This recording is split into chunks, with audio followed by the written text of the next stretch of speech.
Hey everybody, it's 10 o'clock on a Saturday morning, so it is time for Chopping It Up with Keith Saarloos on Crazy Country 105.9. This is where we kind of slow down the day a little bit, talk to someone very special in the Valley, someone who has something that is different, unique, special, and is one of the reasons we love to live here. So today we are talking to Ian Palmer. How you doing, Ian? Doing well. Thanks for having me. Thanks for coming in, man. Yeah. Ian, this is one of the... I've been excited to have you in for a couple of different reasons, because usually we start this show and we talk about how you found the Valley. And I know how you found the Valley is very specific. So Tell me how long your family has been in the Valley. Yeah, so my great-grandfather came from Nebraska on a bicycle, and the story goes he ended up here on a moped, so he turned that bike into a moped, and he ended up here at 1808, I want to say. Or no, sorry, 1908. Okay. I believe that was the year, somewhere around there. And he was a water witcher. He dug a lot of the wells around here. He rose the flagpole, so that's kind of our family's claim to fame in Los Olivos. Yeah. Our family's been here forever, and I grew up here as well, and Let's just rewind it all the way back to that, because you said a whole bunch of stuff way too quickly. So your great grandpa's in the middle of Nebraska, decides to leave. Yeah. In the early 1900s. Yeah. And decides to leave on a bike. Yeah. Okay. That's the story that I've been told. Okay. Yeah. Well, come on, man. Now you got to own it, right? Yeah. So because now I'm just going to, just so you know, it's on the radio. It's 100% true. Right? Yeah. Perfect. Yeah. So makes his way from Nebraska to end up in Los Olivos, California. Yep.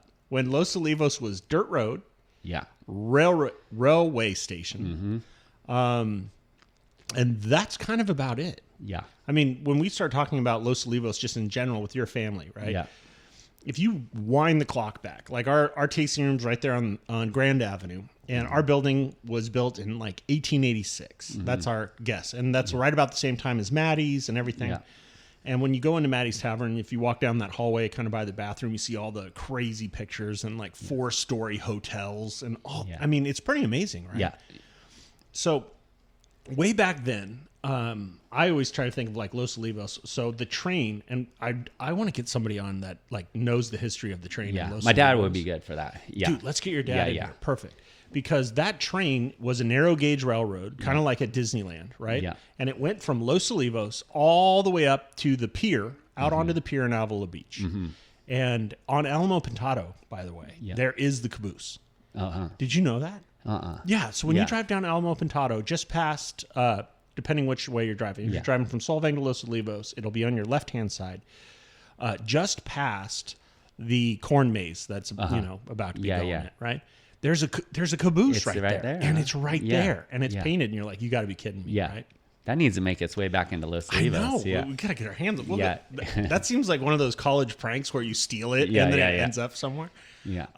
But I love going back to like your family, the lore, right, of Los Olivos, the flagpole. Yeah. So when Brothers was when they had the Sides Hardware and Shoes restaurant, there's a great painting or a picture that they blew up on the wall, and it had a picture of a guy standing next to a keg of, basically like an old keg of beer with a post in it. Yeah.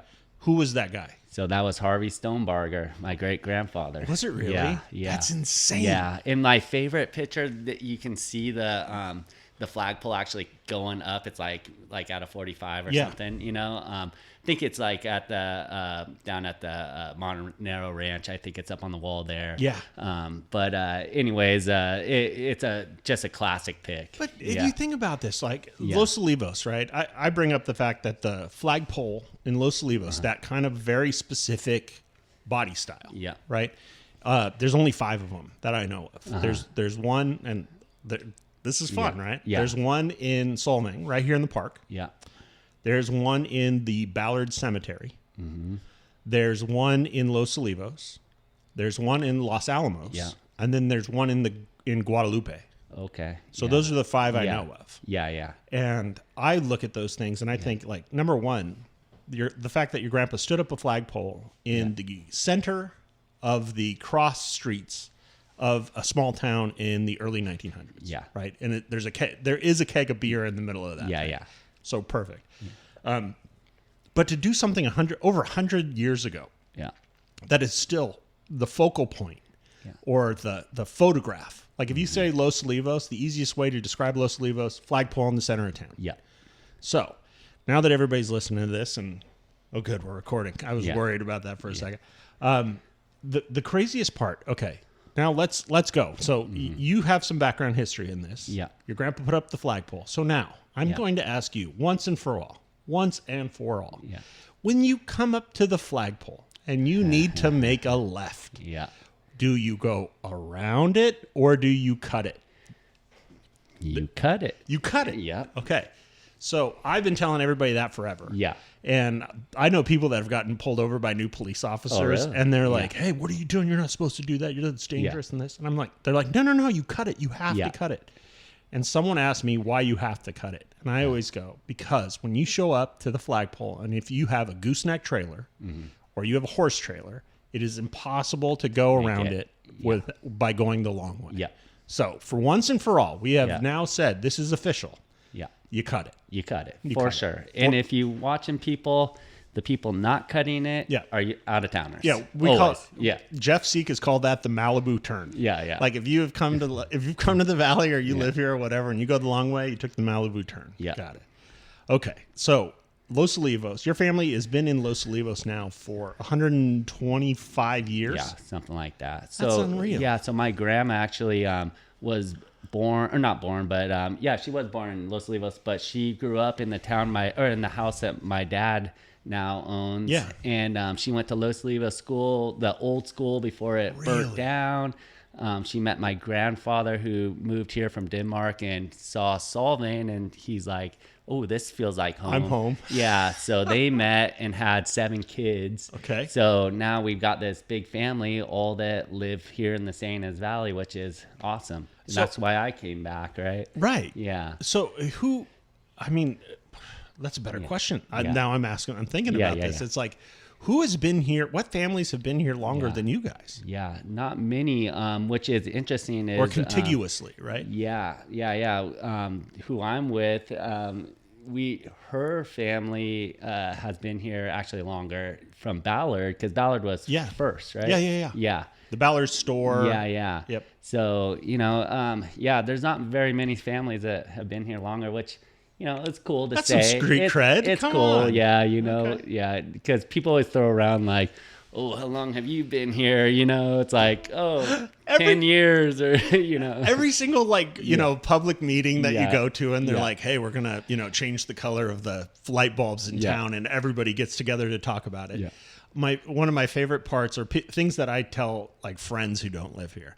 I go, every single meeting, somebody will get up and they'll say, "Hi, my name is so-and-so. I have lived in the valley for this many years." Yeah. So like right there, it's like, oh, okay, you've been here for 50 years. Yes, we're going to listen to you. Yeah. We're going to give you more credit than anybody else. Then somebody shows up and goes, which is silly, but it's true. It's true. Yeah. It's great. Yeah. So, okay, now that we're talking about that, so now we're jumping into a little bit of lore here. Yeah. So one of the things that I have discussed, and I discussed this with my dad before, which was pretty great, was, I don't know if he said it or someone said it, where they go, you're not really local until you can live here for 50 years. Yeah. Right? But if you moved here and you've been here 50 years, I get it, but you're not considered a local until you've had a kid here. Oh. What do you think? We're making up rules right now. Yeah, I'm okay with that now that I got 3. It's either you were born here, or you graduated Santa Ynez High School, or you had a kid here. Yeah, I'm okay with that. That's okay. So we'll give that a pass. All right. So your family's been here for over 100 years. Los Olivos. Any other train stories? Any other Los Olivos? It's just crazy to think how much the town's changed, right? Like when I was a kid, I'm riding dirt bikes through town. And I have my track right above my dad's house where there's now a building, and then, of course, the wine industry came in, which, I'm okay with. If you can't beat them, join them. I like it, but it wasn't, growing up here was just the coolest thing here, we were like launching our bikes off of the stairs where like Wild Hair was, and now there's a winery, you know, and like just stuff like that, which I wouldn't feel as comfortable now just letting my kids roam, but it was just such a great place to grow up. You know, to a certain extent, I think that is back because there are so many kids, and I am pro kid. Yeah. Right. Like I like kids with, like, if I see a kid with a broken arm, I'm like, what happened? Tell me your story, man. It's like, oh, I did this and fell out of a tree and broke my arm. Cause I think, you know, kids need to break their arms in all honesty. Right. But now I see kids, and we don't really have a problem. I know some cities do or whatever with electric bikes, right? And there are kids that are all crazy over the place, which is kind of, to a certain extent, I'm kind of like it, you know, because that's like reclaiming what you did. You rode dirt bikes all around town. Now these kids are riding Ballard Canyon, you know. They seem to be like 90% safer than like whatever I did or whatever you did. For sure. Right. You know, but they're like cruising Ballard Canyon all the way to Solvang. And I'm like, dude, this is so awesome. I love it. Okay. I like it. So you've been in the Valley. You went away to school, came back. I've known you for, you know, quite a while when you were definitely doing a lot of like video production and things like that. And, you know, you made Mark Herthel look really good over and over again. But then Inspired Emotion. Tell me about that. You know, just I wanted to do something like positive in the world, and I started just kind of printing just some random kind of positive type shirts, and one thing kind of leads to another, and then I'm starting to get these shirts in stores, and got into like 50 stores or so, and learned how to do all the wholesale stuff and use a rep and all that stuff. So so that was a good learning experience, which you know, catapulted me into what I do now. Is so we're an authentic leather patch company, and we. Okay, I'm going to stop you really quick. Number one, if you see anybody in the Santa Ynez Valley wearing a hat with a leather patch on the front of it, you put it there. Yeah, most likely. It is. I love, you know, knowing you for so long and seeing you go from, you know, video production, Inspired Emotion, and then finding this kind of niche, right? Where you are taking everybody else's designs, making, you know, bought a laser engraver, whole thing. I mean, I saw you grow from basically, you know, one little room and one sewing machine to now it feels like they are everywhere. And I'll see somebody out like in the middle of nowhere on a plane or something.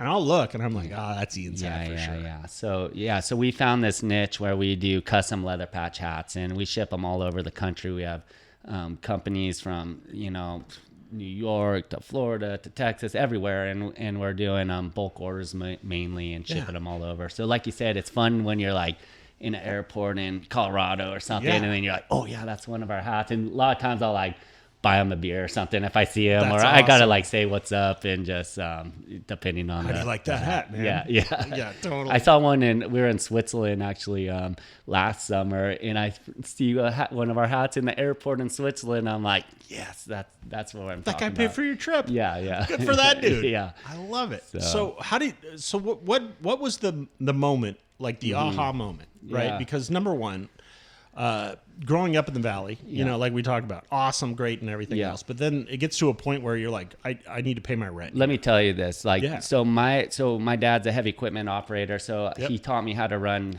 dozers and tractors, right? I'm sitting up on this hillside all summer long, pushing this dirt down the hillside. And you want to talk about mind wandering? So you know, I knew I was in for something more than just pushing dirt, which isn't a bad thing, but so my mind wandered like crazy. One of the things is I'm sitting here, I'm like, how'd this guy afford this place? It was just this amazing place, right? So I wrote him a letter. I'm like, can I pick your brain? Wise move. Wise move. Can I pick your brain? And I recommend any kids do that to anyone that you look up to.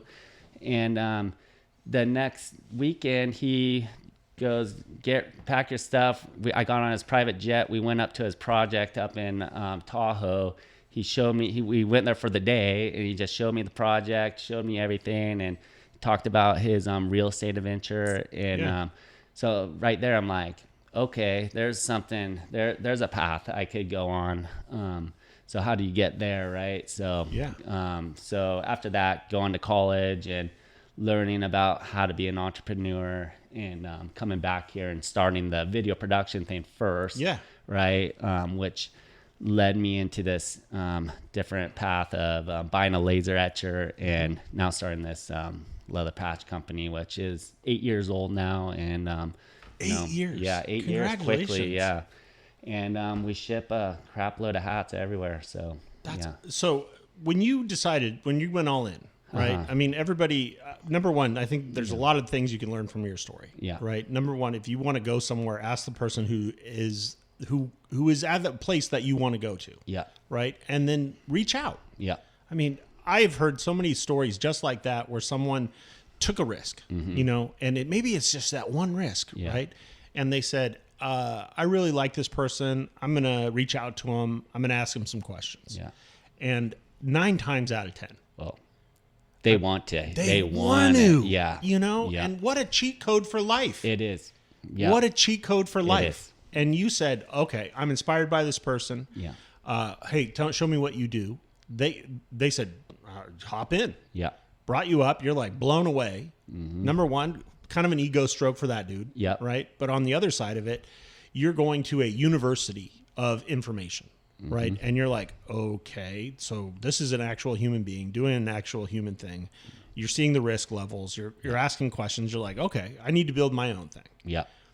Unbelievable. Yeah. Like, congratulations. What a huge step that I would say 95% of people won't make that move. Right. Yeah. But the truth of it is, if those 95 people would actually reach out, they'd be way, way, way further. Way further. I feel like I don't reach out enough still, Yeah. Yeah. Once you get into that, it's pretty addictive. Yeah, yeah. I love it. Yeah. So then you came back, you said, okay, I'm sliding all my chips into this thing. Yeah. I'm getting after it. So how do you, me asking you now, it's like, how do you take something that it's like, okay, no one's ever done this before.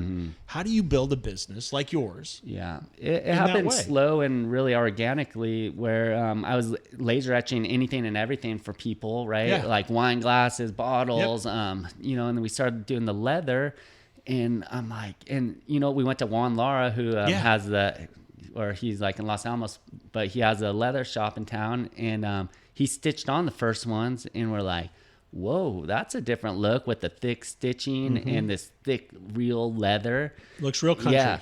And so a few wineries or a few people in town, they actually wanted them and ordered them. Yep. And so we started doing them. Then we're like, okay, we need to get our own sewing machine, because we need these things to be more consistent and quickly done. Yep. And so we bought one of those, and we kept joking. We're like, we should just make this its own company and just go all in. I mean, we would joke. And then all of a sudden we're like, you know what? If we're getting enough orders here, let's go all in on this. This is interesting. Yeah. So we rebranded it to Authentic Leather Patch Co. So you know exactly what we do, right? But even more than that, right? You're kind of playing it down here. Yeah. Because one of the things I've seen you do is pack up everything inside of a trailer and crisscross. Yeah. And you'll go out to what are they called? Shows, I guess is a good way. And set up your shop. Yeah. Etch them right there. Yeah. Sew them onto a hat right there, Yeah. and then put it in someone's hand. Yeah, no, that's the coolest thing that we do. I think that no one can compete on our level on that. Is we bought this trailer that literally, it's just a trailer that it's a mini version of our shop, basically. So like you said, we can just make custom hats right on the spot. If you got your logo right there, we're literally putting it on a patch and you're leaving with a hat. So people are like blown away. They're so pumped, and they're willing to pay whatever to get that hat. So it's pretty cool. And some of the bigger brands, I've seen your stuff. Like what is Kuyu? Yeah. So they're probably our biggest client still, and they're a great. They blew up, so they're awesome. They've done a really good job, and so that's cool. We got them.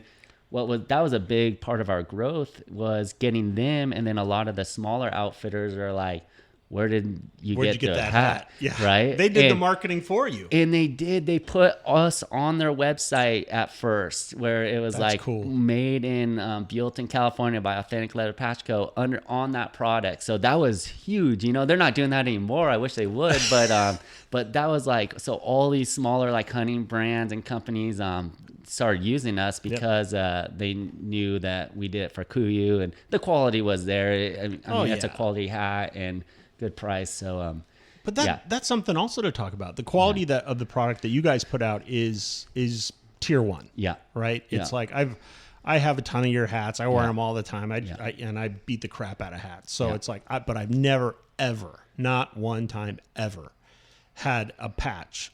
Fray had the hat wears out before the patch does. For sure. And that is one of those things, like, especially if you're wearing a logo, if you're wearing your company logo, right? If you have a dirty hat, okay, great. But if the patch still looks great, you're on point. Yeah, it was something cool. Which you should, if you have a couple up there with some really hammered hats, like we've taken off the patch and putting on a brand new hat. You done that? Repatch program we're calling it, and just for fun. That's some real Patagonia stuff, right there. Because the patch looks so good and it's aged all good, right? But you don't necessarily want to wear that hat because it's all sweaty and stuff. So. Anyway, so we'll put that patch on a new hat for you, but you kind of got to come in the shop and do that. Well, it's easy to find. So here, so everybody who's listening, I mean, quite honestly, what's the minimum order for a hat? You can do one. Because we find once you get that hat, they're usually making a bigger order. Sure. So it's kind of our way to like kind of market to them. So if you want to support anybody in the Valley, I mean, you are a manufacturing company in California, in Santa Ynez Valley, in Buellton. Yeah, not easy. Not easy. Totally. But if you ever go in or you're going to place your order, I suggest you go see Ian, number one.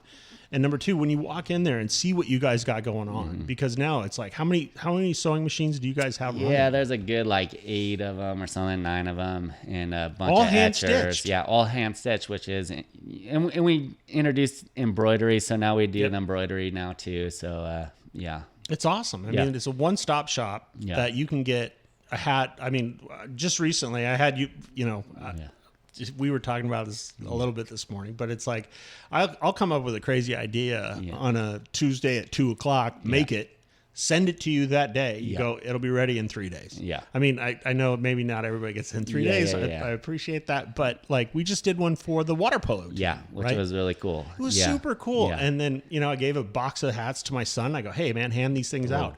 And they were pumped. They loved it. Yeah. They loved it, because we lived in an era when I was a kid, right? Or way back when, that if I got, Palmer's heavy equipment shirt, right? And they were cool because then all of a sudden you get like a bulldozer on the back of your shirt and it said a phone number. And that's how like branded t-shirts really started. Yeah. Right.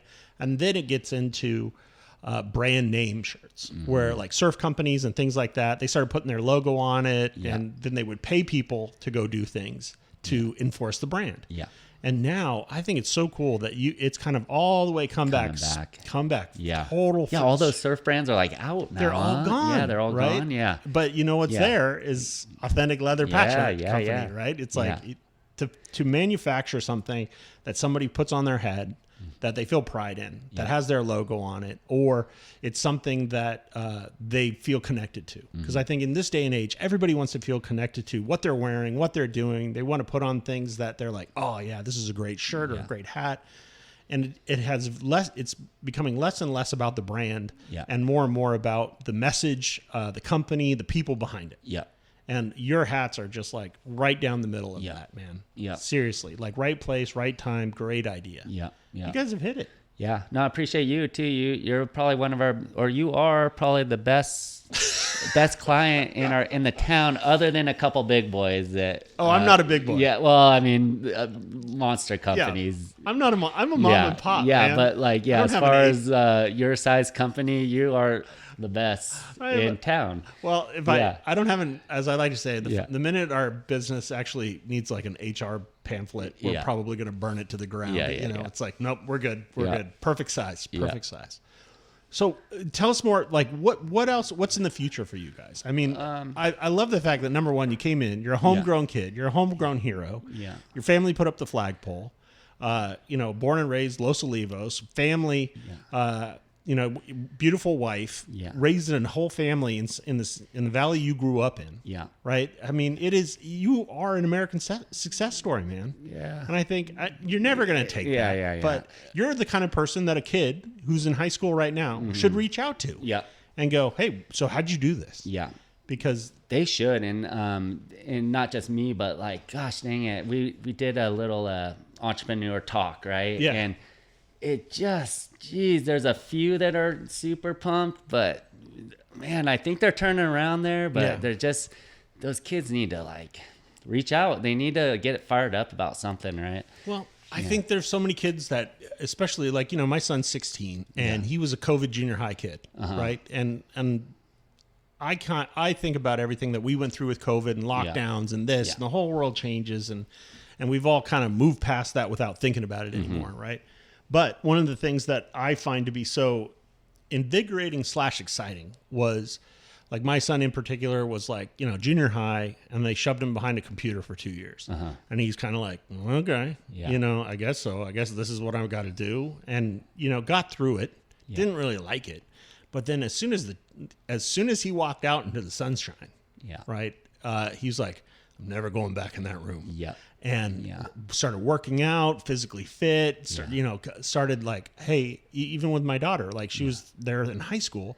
And then when they got back in, it was kind of like the I don't want to say 50s, but it was kind of like there was some real school pride, like, hey, I missed out on some stuff and now I got to make up for lost time. Yeah. And those kids, right? Those kids are right at the precipice of doing some pretty cool stuff. And you're seeing it firsthand. I'm not seeing it as much yet. Yeah. Well, I even like the Doughboys. Do you know about these kids? No. So it's like 3 kids, and they bought a pizza oven, and they're going all over the place. I love that. And I'm not going to say anything else about it because I think it's totally legal. Yeah. Sure.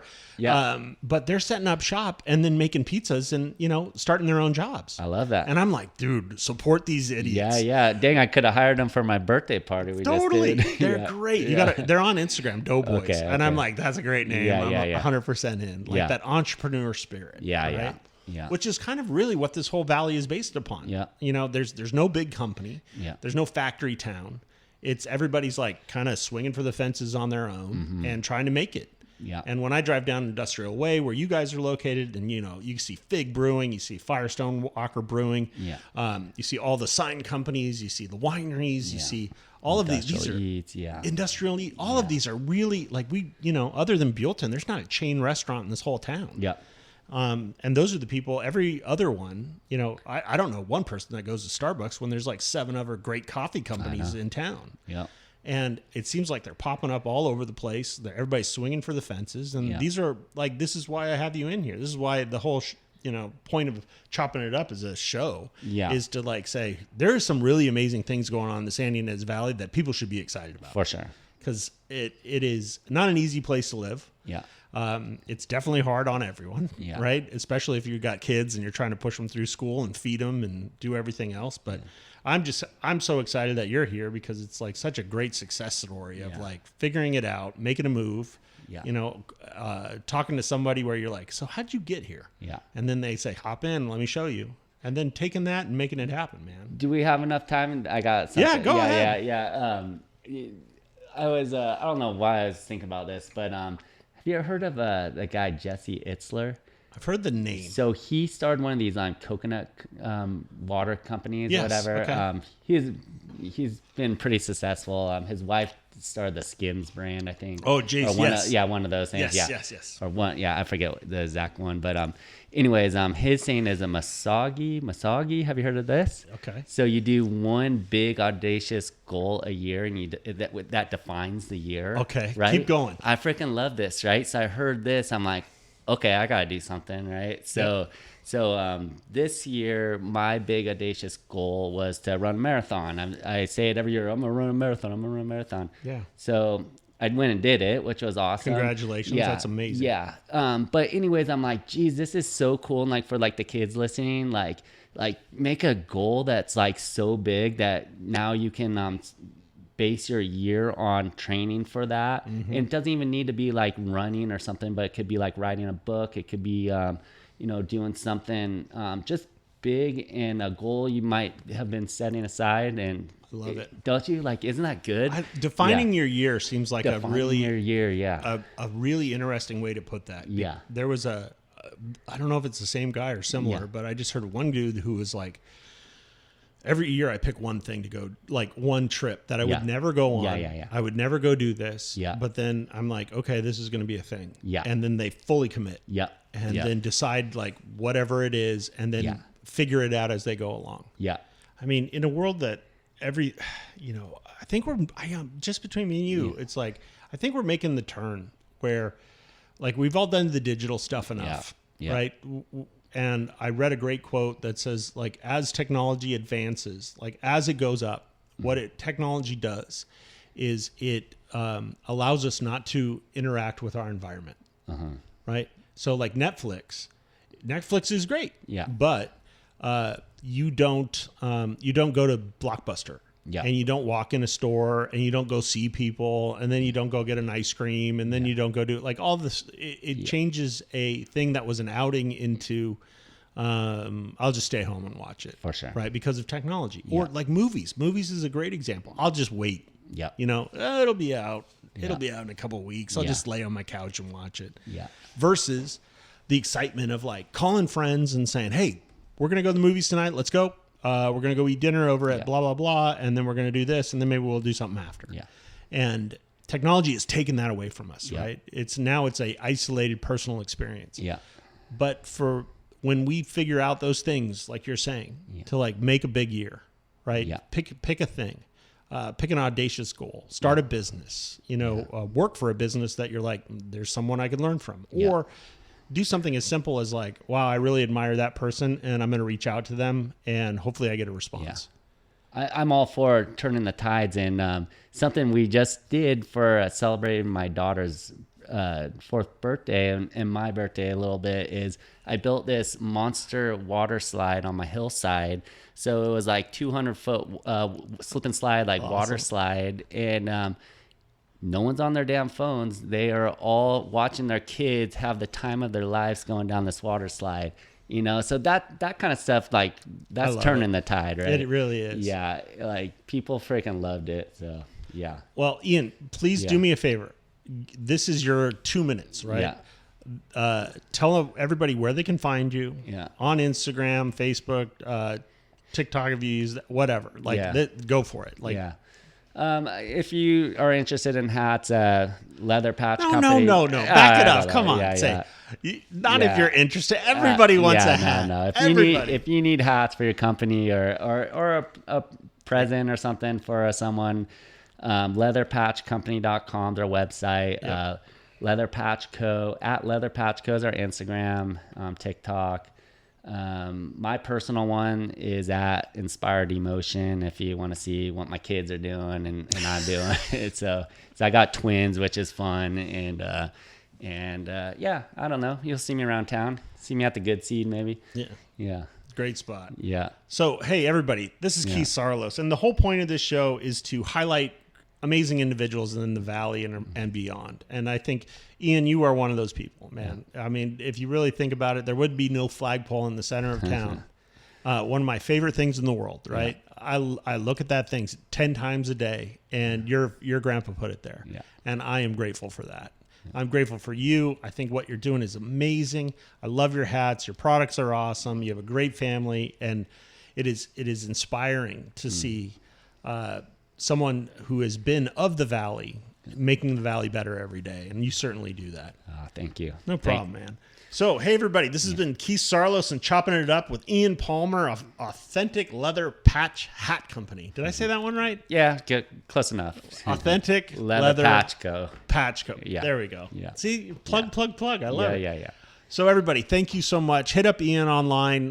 Go see him. Go get a hat made. Go get a bunch of hats made for your business or your community or just people you're involved in. He'll put anything you want on a hat. It's great. I've done it. It's stupid. I love it. So hit him up. Make sure you follow him. And everybody, Thank you for joining us on Chopping It Up. This has been Keith Saarloos from Saarloos & Sons. You can follow me online at S as in Sam, AARLOOSANDSONS. I'm trying to make it a song. It's not working well. But back to your regularly scheduled programming on Crazy Country 105.9.